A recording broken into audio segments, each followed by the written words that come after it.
It's Lindley Oz, February the 16th, 2014. And what you're seeing here on the screen are ancient hieroglyphics in an Egyptian temple, obviously in Egypt.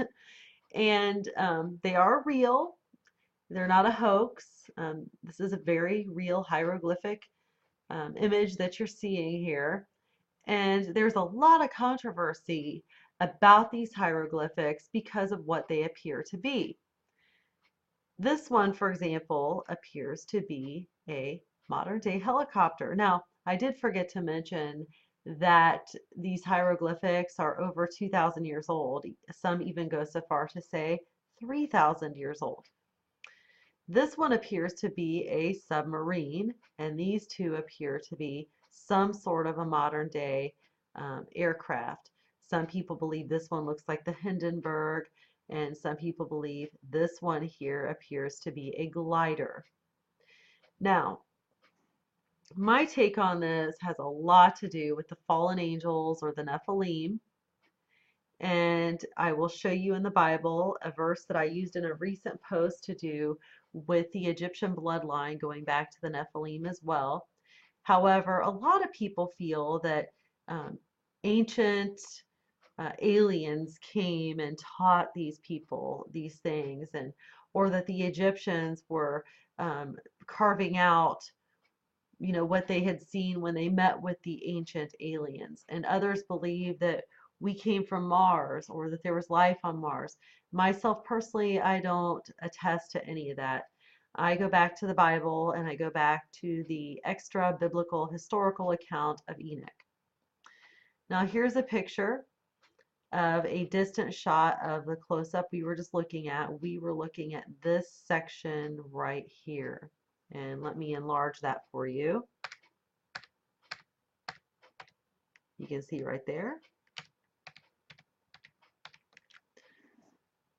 Here's another close-up picture of the ancient, seemingly ancient depictions of aircraft. And here are some side-by-side comparisons. Helicopter, submarine or USO, glider, like that out of Star Wars, and the Zeppelin Hindenburg 1940 airplane. Now we have here the cicada bird, and that's very interesting. Collision with the pyramid, so I'm taking control. I have. Because we haven't got a tailplane on this glider, we have no pitch control. It dives down, rolls over, and then just spirals into the ground. This fundamental flaw leaves the theory that the cicada bird flew hanging in the balance. When an aircraft is flying along, if it's disturbed by the wind or if you're controlling it in any way, you need the tail to keep it on the straight and level. I mean, if you pitch up and there's nothing to stop you or bring you back down, you're just going to keep going up and up and up and stall. Without a tailplane, it makes it very, very difficult for aircraft to fly. But what if the cicada bird did in fact once have a tailplane? At the rear of the carving, a segment has broken away at precisely the point where a tailplane would have been fitted. Okay, so you see right there that they tried to reconstruct something very similar to the cicada bird. However, right where a tailplane would be, there's a piece missing from the cicada bird. So obviously their reconstruction failed the test because it had no tailplane. But what if that's the piece that is missing? And at first they looked at the cicada bird and it looked like just a bird, but when they looked more closely at it, they suspected that it was some sort of a model of an ancient aircraft. Now we're going to look at, that's not the article I want, this article right here. And this goes into more detail about Dr. Ruth Hover and her husband, who discovered this series of hieroglyphics. And they took pictures of it, and it talks about how experts can't adequately explain this mystery, but of course they can't even explain how the pyramids were built. how and why the Egyptian civilization appeared fully developed, or why the oldest pyramid, the Great Pyramid, was built with higher technology than later pyramids. However, the Book of Enoch gives us some insight. And I look at the Book of Enoch the same way that Gary Stearman at Prophecy in the News looks at it. I do not hold it to the same standard as I hold the actual books of the Bible, which were Holy Spirit inspired. But just like Gary Stearman, I do look at it as credible biblical history. So this article here is taking us through the Book of Enoch, but I've picked out just a little section here to talk about. It says the fallen angels seized 200 donkeys, 200 asses, 200 sheep, and rams of the flock, 200 goats, 200 beasts of the field from every animal and from every bird, for experiments in inbreeding with mankind and all types of miscegenation. As a result, monsters were created among all the perversion due to mingling animal seed with mortal women. Some had human heads set on the body of a lion or a serpent or an ox. Others had human bodies topped by the head of one of these animals. Now we can see in some of these pictures here, some of those depictions, okay? You can see the various faces of their gods. You can see they have human bodies, but they have faces of animals, some monster-looking faces, as you can see here, clearly. I'm trying to see if I can find an actual photo of some of the hieroglyphics. There's something there. Now that's somebody's reproduction. Let me see. Superheroes. Interesting.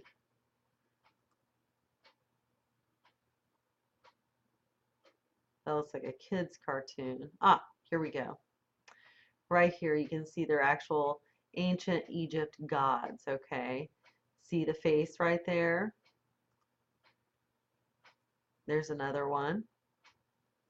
The bird, the dog.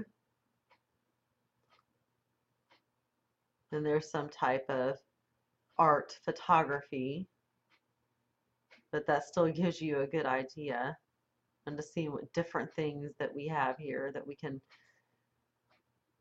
see more clearly, you know, what they're purporting to in this article. So it's pretty clear.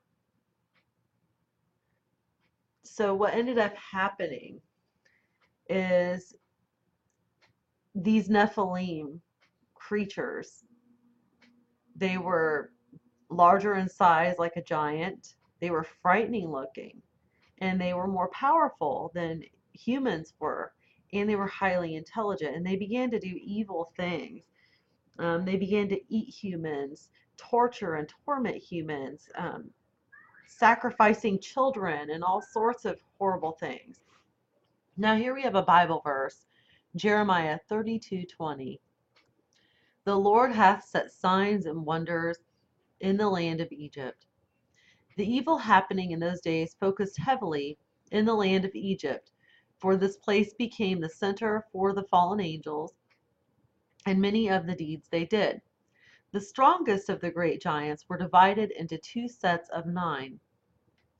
One fallen angel served as the leader of each of these sets, becoming the 10th member. These groups of 10 became known as the builders of the megalithic pyramids. The leaders, who were the angelic fathers of these builders, knew the secrets of the stars and waited for the time when the morning star moved directly north of the earth. Now that's interesting there because the pyramids of Giza, which are 3, at a certain time, line up perfectly with Orion's belt. So let's read that again with that in mind. The leaders, who were the angelic fathers of these builders, knew the secrets of the stars and waited for the time when the morning star moved directly north of the earth. At this time, the weight of the earth was affected, and these two sets of builders built 9 great pyramids in a short time. To the men of the earth, these structures appeared as if they were reaching to the heavens. Along with the monsters made from the miscegenation of animals, the fallen angels took the form of half animal, half man beasts, and with the assistance of their giant prodigy, forced mankind to worship them as gods.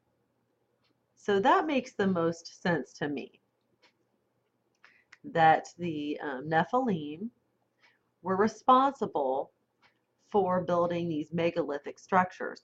Now, I showed you a verse recently in an article. Let me go to it here, where the Bible talks about the Egyptians being the Nephilim. It's in Ezra 9, 1 through 3. Now, my take on it would be in the, back then, in the royal bloodline. It says right here, when these things were done, the leaders came to me saying, the people of Israel and the priests and the Levites have not separated themselves from the peoples of the lands with respect to the abominations of the Canaanites, the Hittites, the Perizzites, the Jebusites, the Ammonites, the Moabites, the Egyptians, and the Amorites, for they have taken some of their daughters as wives for themselves and their sons, so that the holy seed is mixed with the peoples of those lands.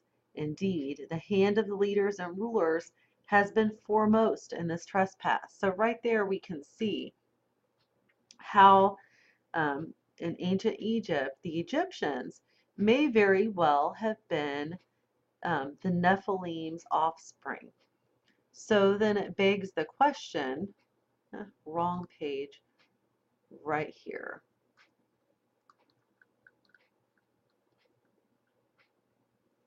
Is it possible then that the Nephilim are responsible for these images?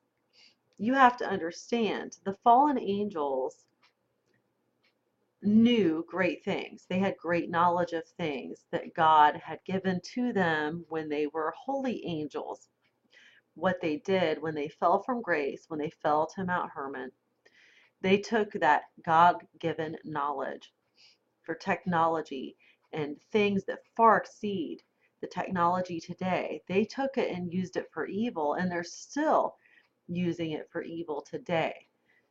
So they would have known, how to make a helicopter that we know today. They would have known the technology for a submarine or for aircraft. They knew these things because they had once been godly angels with God-given knowledge. But like I just said, they have abused that knowledge and used it for evil, such as we have GMOs, genetics, modifications of genetics, the crossbreeding that goes on, and things of that nature. Originally, that knowledge they had was God-given. But you can see with the things I just mentioned, how even today that knowledge has been abused and used for evil. So I'm sorry, I don't purport to the idea that aliens came down and had communications with the Egyptians, and the Egyptians were drawing or carving rather what the aliens flew there in or anything like that. That's nonsense to me. I don't purport to the idea that we came from Mars or that Martians came and showed these people how to do that. Also, there's a man named Zachariah Sitchin, and Zachariah Sitchin, very interesting to listen to, and I think he's on to something with a lot of what he says, except I have to discount what he says because he goes on to say that Adam and Eve were not the first humans created by God. The Bible tells us Adam and Eve were the first humans. And so what he says goes against what the Bible says. And that's not good. And I'm going to read a little bit of that here to you. And I forgot to mention these gold trinkets they also found that they thought were insects, but when they examined them more closely, they were actually had the appearance more of aircraft, and they actually built a model identical to one of these pendants, and it flew perfectly with no problem, unlike the one we looked at over here that looked like a bird, the Sakara bird. Okay, so let's go back here. It says a simple observation of these objects may conclude that these were duplications of flying insects of some kind. However, studies tend to show these objects are more like airplane than any kind of insect that is known to us. And it says various puzzling evidence was found in other ancient civilizations, which has intensified this debate further. One of the most intriguing specimens to be found in an area covering Central America and coastal areas of South America are these gold trinkets, estimated to belong to a period between 500 and 800 CE, based essentially on stratigraphy. Since they are made from gold, unfortunately, accurate dating is not possible. Then it goes on with the UFO stuff. It says UFO proponents claim that, like these objects, there are many shocking evidence available in the ruins of Mexican and Egyptian temples. They claim many pyramids and temples are still carrying pictures of strange creatures dressed like astronauts. A gentleman by the name of Eric took his theory further by saying that the existence of pyramids, both Egyptian and Mexican both, are the solid proof of their visits, as he believed that it was impossible for those civilizations to build such enormous and complex structures with their existing technology. And then down here it talks about Zechariah Sitchin, which I mentioned to you just a moment ago.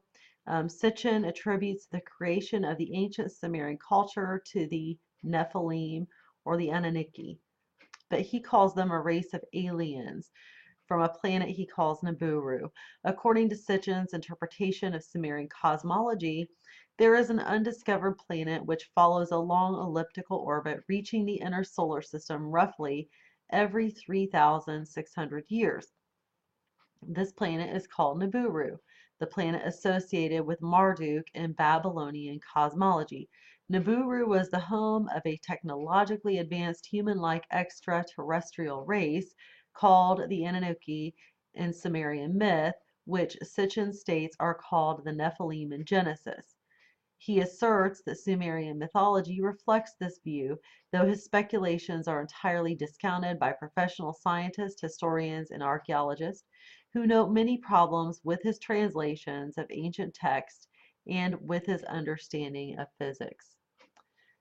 So now I've shown you different ideas and theories based on the mystery of these ancient hieroglyphics. So you decide what it is that you think about it. I've just shown you various information. You can figure it out. You know, see where your mind falls, where your thoughts decide. As for me, I've already given you mine. I believe that either the Nephilim carved this on the walls, or the Nephilim, who are known to have taught humanity various mysteries of technology, taught the Egyptians this, and they were writing down on the wall in pictures called hieroglyphics what it is they were learning. So that's my thoughts and that's my beliefs. Again, going back to the fallen angels that are mentioned in the book of Genesis and several other places in the Bible. So you decide what you think. I will be posting the History Channel video in my article, as I believe I mentioned. I'm not sure. I can't remember if I did or not. But that video will be in there too. It tries to purport more along the lines of aliens. Again, I've given you my opinion of that as well. So thanks for listening, and God bless you.